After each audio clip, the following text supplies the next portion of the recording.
Assalamualaikum warahmatullahi wabarakatuh. Alhamdulillah kita berjumpa kembali dalam mata kuliah Hukum Tata Negara, di mana pada kesempatan kali ini kita akan membahas mengenai salah satu subjek negara, di mana sebelumnya kita sudah mempelajari tentang lembaga negara, khususnya lembaga-lembaga independen yang ada di negara.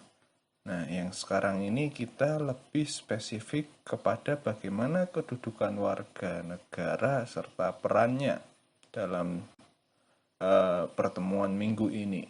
Adapun yang akan kita bahas pada pertemuan kali ini, bagaimana sebenarnya hukum kewarganegaraan. Mungkin ini sama seperti materi yang ada di kewarganegaraan, namun kita akan lebih spesifik sebenarnya kedudukan warga negara dalam tatanan sistem ketatanegaraan di Indonesia. Untuk itu, marilah kita berdoa terlebih dahulu agar dalam proses kita belajar nanti dapat diberikan pemahaman yang utuh dan menjadi berkah untuk kita semua. Berdoa menurut agama dan keyakinan masing-masing dipersilahkan.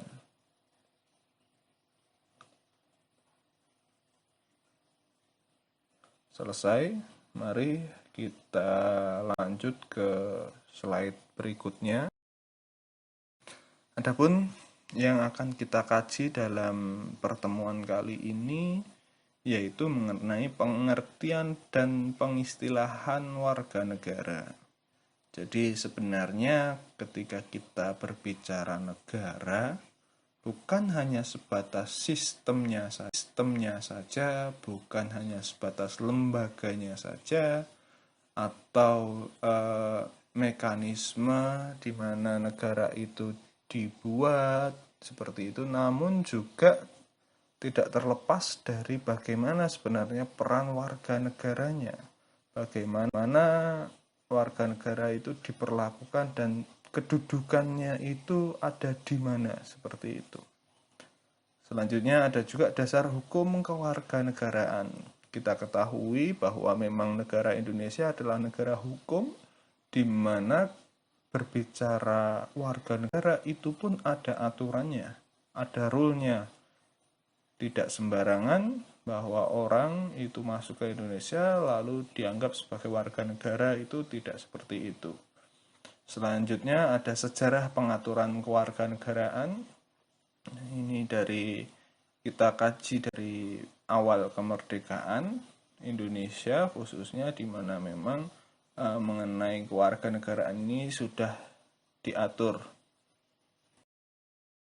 Selanjutnya ini mengenai pengertian dan peristilahan. Jadi sebelumnya mungkin pengantar sedikit. Jadi hukum kewarganegaraan itu merupakan salah satu hal yang penting yang harus dibahas dalam materi hukum tata negara. Ini poinnya. Hal ini dikarenakan hukum tata negara. Ini poinnya. Hal ini dikarenakan warga negara adalah salah satu unsur berdirinya negara. Jadi selain ada wilayah pemerintah yang berdaulat dengan atau juga ditambah dengan pengakuan negara lain, warga negara ini adalah unsur terbentuknya negara yang cukup penting. Tidak ada negara yang tidak mempunyai warga negara. Negara mempunyai kewajiban melindungi dan memenuhi kebutuhan terhadap warga negaranya, serta memberikan solusi permasalahan yang dihadapi warga negaranya. Kewajiban warga negara dalam materi ini hanya dibatasi terhadap permasalahan yang berhubungan dengan kenegaraan, terutama prosedur menjadi warga negara Indonesia, sedangkan tentang hak-hak warga negara dipaparkan dalam mata kuliah seperti itu, sehingga sangat perlu sekali dibicarakan tentang hukum kewarganegaraan Indonesia.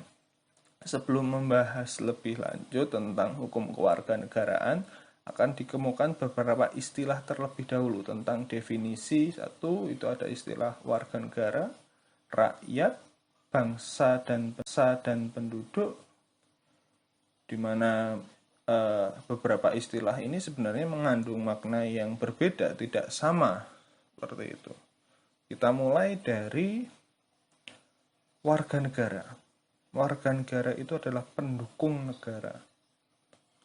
Kalau kita mendengar kata pendukung itu kan istilahnya pasti ada sebuah kekuatan emosional di dalamnya, bahwa dia meyakini ketika berbicara seorang warga negara, dia pasti memiliki pemahaman bahwa ada ikatan emosional dari individu atau perorangan manusia terhadap sebuah sistem dan wilayah tertentu.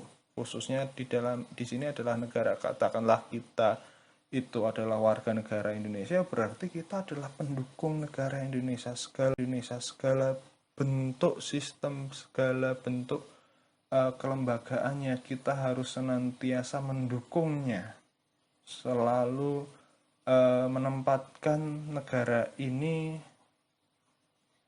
adalah yang pertama dibanding negara-negara yang mendukungnya. Ada juga rakyat. Itu rakyat adalah masyarakat yang mempunyai persamaan kedudukan sebagai objek pengaturan dan penataan oleh negara, dan mempunyai ikatan kesetiakawanan serta kesadaran sebagai kesatuan dalam hubungan keorganisasian negara. Bisa dikatakan rakyat sebagai lawan dari penguasa. Jadi ketika berbicara rakyat itu seringkali disandingkan hubungannya dengan kekuasaan. Antara penguasa dan rakyat itu, kalau teori lama itu pasti tidak akan saling bertemu seperti itu. Karena memang rakyat ini adalah objek pengaturan dan penataan yang dilakukan oleh kekuasaan atau oleh negara seperti itu. Namun di sini rakyat ini memiliki sebuah solidaritas yang tinggi, di mana dia atau masyarakat ini lebih dikenal sebagai satu kesatuan yang saling terhubung satu dengan yang lain.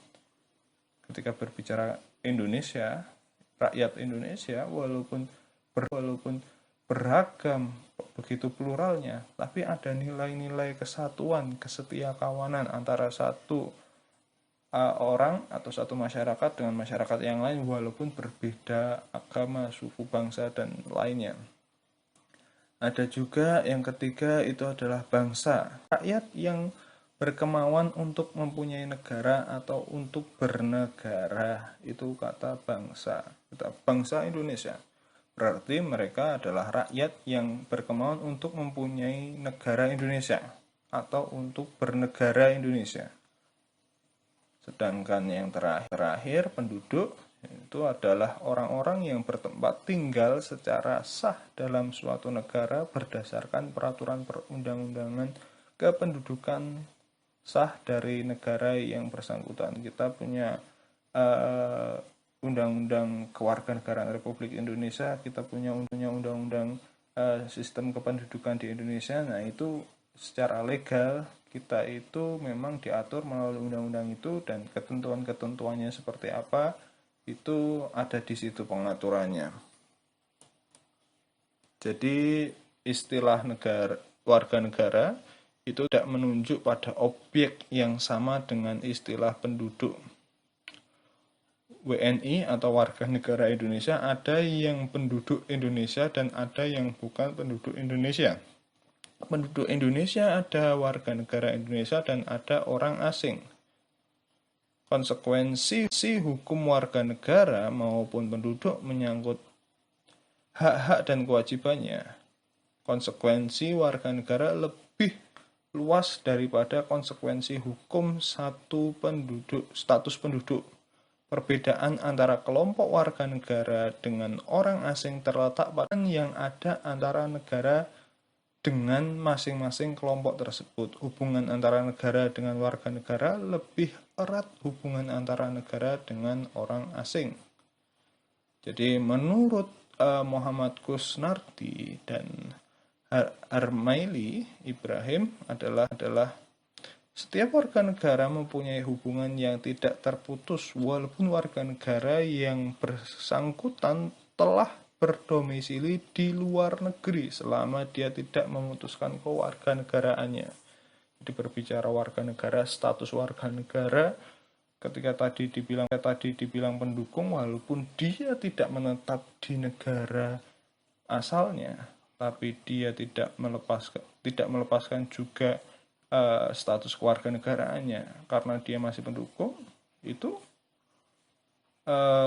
sama saja kalian tetap menjadi warga negara. Misalnya mudahnya ketika dikaitkan dengan warga negara adalah pendukung, ketika kalian memiliki fans apa menggemari klub sepak bola seperti itu. Klub sepak bola itu ada di Eropa, tapi kalian ada di Indonesia. Nah, itu kalian tetap menjadi pendukungnya, walaupun berbeda negara. Itu berkaitan dengan pengertian dan pengistilahan warga negara. Selanjutnya ini mengenai dasar hukum kewarganegaraan. Jadi ini sedikit sejarah saja. Jadi setelah sekian lama menggunakan dasar hukum produk Orde Lama, akhirnya pada tanggal 1 Agustus 2006, pemerintah dan DPR telah menyetujui bersama Rancangan Undang-Undang tentang Kewarganegaraan Republik Indonesia menjadi Undang-Undang Nomor 12 Tahun 2006 tentang Kewarganegaraan Indonesia. Jadi dengan disahkannya Undang-Undang Nomor 12 Tahun 2006 tentang Kewarganegaraan Republik Indonesia, maka Undang-Undang Nomor 62 Tahun 1958 tentang Kewarganegaraan Republik Indonesia sebagaimana Undang-Undang Nomor 3 Tahun 1976 tentang perubahan pasal 18 Undang-Undang Nomor 62 Tahun 1958 tentang Kewarganegaraan Republik Indonesia resmi dicabut dan dinyatakan tidak berlaku lagi. Selain itu, semua peraturan perundang-undangan sebelumnya yang mengatur mengenai kewarganegaraan dinyatakan tidak berlaku karena tidak sesuai dengan prinsip yang diamanatkan oleh Undang-Undang Dasar 1945.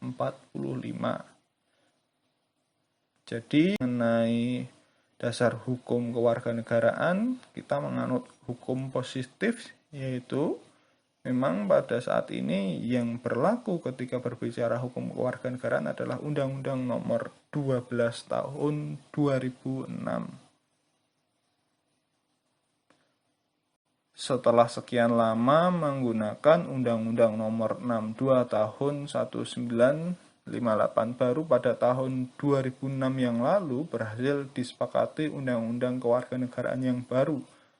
Jadi misalnya kalau kita evaluasi pada masa tahun 1959 sampai 2006, banyak sekali permasalahan yang belum terakomodasi dalam Undang-Undang Nomor 6258, antara lain kalau misalnya beberapa literatur itu menyampaikan itu permasalahan krusialnya itu perkawinan beda agama. Kita seringkali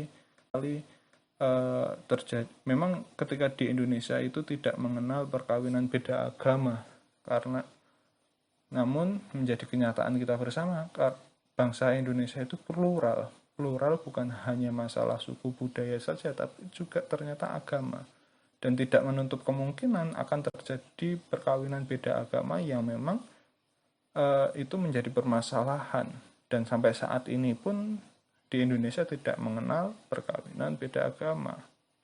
Ada juga status kewarganegaraan anak hasil perkawinan campuran beda negara, itu menjadi persoalan juga.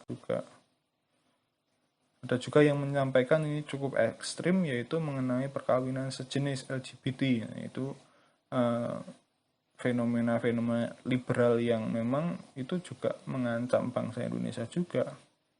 Ada juga ini hidup bersama tanpa status menikah. Ini Nah, ini budaya-budaya liberal yang memang menjadi persoalan.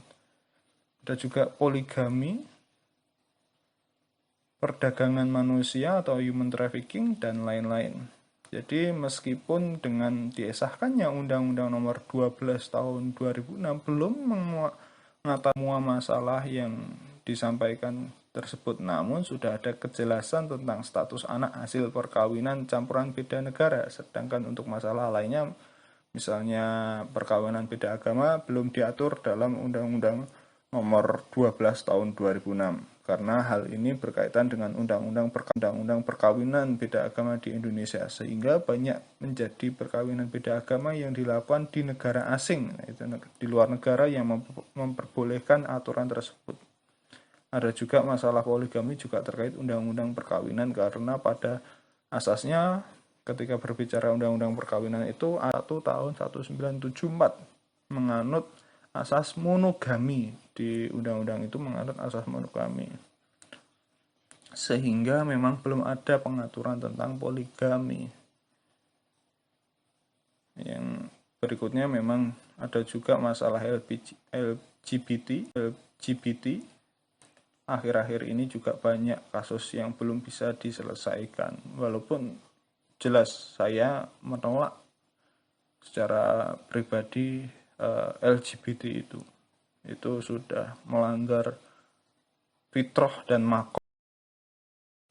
Masuk ke sejarah pengaturan kewarganegaraan. Jadi sejarah pengaturan kewarganegaraan dan perkembangan pengaturan kewarganegaraan. Pengaturan masalah kewarganegaraan RI mengalami perkembangan. Itu yang pertama, sejak proklamasi kemerdekaan Republik Indonesia itu diatur dalam Undang-Undang Republik Indonesia itu diatur dalam Undang-Undang Nomor 3 Tahun 1946 tentang warga negara dan penduduk negara. Ini memang setahun setelah proklamasi kemerdekaan itu muncul Undang-Undang Nomor 3 terkait dengan siapa itu warga negara dan juga penduduk negara, yang memang itu sangat krusial untuk diatur, karena memang pada prinsipnya unsur berdirinya negara itu salah satunya ada warga negara. Lalu bagaimana eksistensi warga negara itu bisa dijaminkan? Itu salah satunya dengan pengaturan melalui Undang-Undang Nomor 3 Tahun 1946. Yang kedua, itu berkembang lagi Undang-Undang Nomor 6 Tahun 1947 tentang perubahan Undang-Undang Nomor 3 Tahun 1946. Jadi ada perubahan-perubahan teknis terkait dengan warga negara dan penduduk negara. Kemudian ada juga Nomor 8 Tahun 1947 tentang memperpanjang waktu untuk mengajukan pernyataan berhubungan dengan kewarganegaraan Indonesia. Ini lebih spesifik lagi untuk masa berlaku, khususnya mungkin ini berkaitan dengan warga negara asing. Kemudian ada juga Undang-Undang Nomor 11 Tahun 1948 masih tentang memperpanjang waktu lagi untuk mengajukan pernyataan berhubungan dengan kewarganegaraan Indonesia. Nah, ini memperpanjang untuk kedua kalinya. Ada juga tadi sudah kita bahas Undang-Undang Nomor 62 Tahun 1958 tentang kewarganegaraan Republik Indonesia.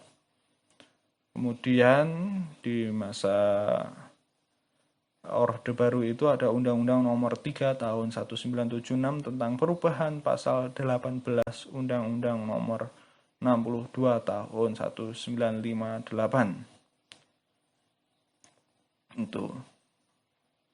Ada juga yang terakhir, ini Undang-Undang Nomor 12 Tahun 2006 tentang Kewarganegaraan Republik Indonesia.